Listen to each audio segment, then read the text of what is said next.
તમારા ભણવાની ત્રેવડ હોવી જોઈએ. કોઈ ને કોઈ કઈ કેવા વાળું જ નહીં, કાંઈ નહીં, લેવા દેવાની, બસ આનંદ કરો, લેર કરો, મજા કરો. હમણાં જો આ ઉતાવણી આવી છે ને, આ ઉતાવણીના તહેવાર 5-7 દી હોય ને નરુભાઈ, હવે તો ખબર નથી, અમે નાના હતા અમે આનો અનુભવ કર્યો છે. આપણે ત્યાં ઉતાવણીના 15-20 દી, મહિનો દી બાકી હોય ને, એટલે રાત આખી 12-12, 1-1, 2-2 વાગ્યા લગી રમતું રમાતી. કોઈ કે હું એટલા ગામમાં નારિયેર પુગાડી દઉં, કોઈ કે મને આખે પાટા બાંધ્યો તો હું આ ગોતી લઉં, આવી રમતું રમાતી. એમાં પાટા બાંધે ને એની 15-20 જણા રખડતા હોય.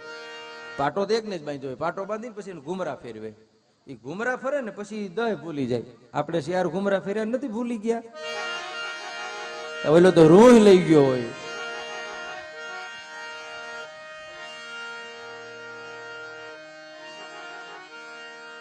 એક જણ ઉઠીને કે તારા જેવી બધાયને પત્નીઓ મળે. ઓલી કે હું એટલી બધી રૂપારી છું. ઓલો કે ના ના, હું એકલો હું કામ દુખી થાઉં.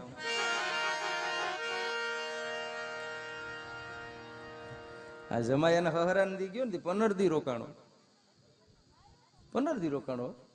તેની હાહુ કે જમાઈ ઘરે નથી જવું? એ કે ના, 15 દી અહીં રોકાવ હરમ નથી થતી. ત્યાં બેઠો બેઠો કે તમારી દીકરી ને 1.5 વર્ષથી છે. મેં કઈ કીધું? કે ઈ તો એના હાહારાનું કામ છે. તો આ ક્યાં મ્યુનિસિપાલિટી નું ઓફિસ છે? આ મારા હાહારાનું ઘર છે.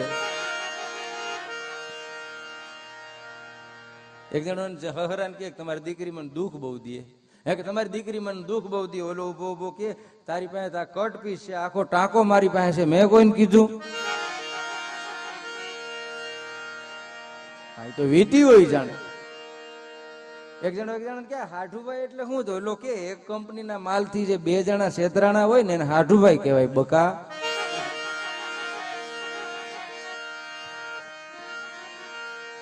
આવી ત્યું હોય. એક જણ એને ઘરવાળાને કે, એનો ઘરવાળો એક જણાને કે હું તારી નવી નવી ફરમાઈશથી કંટાળીને આપઘાત કરવા જાઉં.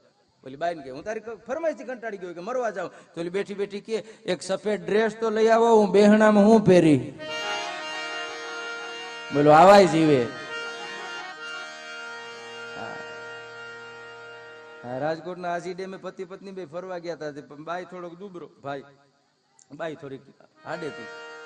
અને બાઈ ને શું કે હવે હા દુબરું છે, આને શું રાખીને કરવું? એમાં ડેમ પાસે જતા હતા ને મારી દીધો ધોકો, પડી ગયો પાણી. બાઈ તો કાંઈ ઓહાન નંબરે આવી ગઈ. ઘરે આવી નળ ચાલુ કર્યો, નળ માંથી નીકળ્યો. બોલો, એની લાઈન પકડી લીધેલી. એની પેલા એ વાઈટ જોઈને બેઠો તો ચકલી ખોલે એટલી વાત છે.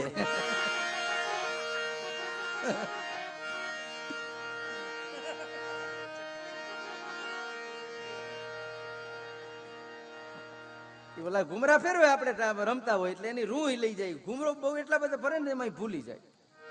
પછી ગોતતો હોય, પછી વાહે ઓલા 15 જણા રખડતા હોય. એનો ટાઈમ આપ્યો હોય, કલાક, 1.5 કલાક, 2 કલાક, કે ભાઈ તારે 2 કલાકમાં, દાખલા તરીકે એમ કે 2 કલાકમાં તારે ભારત હોટલ દાખલા તરીકે ગોતવાની અમારી. એ 2 કલાકમાં આપણે આ બાજુ હોટલ આ બાજુ આવ્યો ને આ બાજુ નીકળ્યો હોય. ઓલા વાહે રખડતા હોય, એને મજા આવતી હોય. વાહે જે ફરતા હોય ને આપણે ભૂલા પડી, એમાં એને આનંદ બહુ આવે. એ 2 કલાક પૂરી થાય ને પછી એનો જ્યાં પાટો ખોલે ને તો આ બાજુ ઉભો હોય. ઓહો, આપણા જીવનનું એવું છે સાહેબ. મારી ને તમારી પડળમાંથી એવા પાટા આવી ગયા છે. સમય પૂરો થાય ને પાટો ખોલશે ને તો પલો બહુ અવરો પકડી ગયા છું આપણે. અહીં લગી ઠેઠ ભૂગી આવ્યા.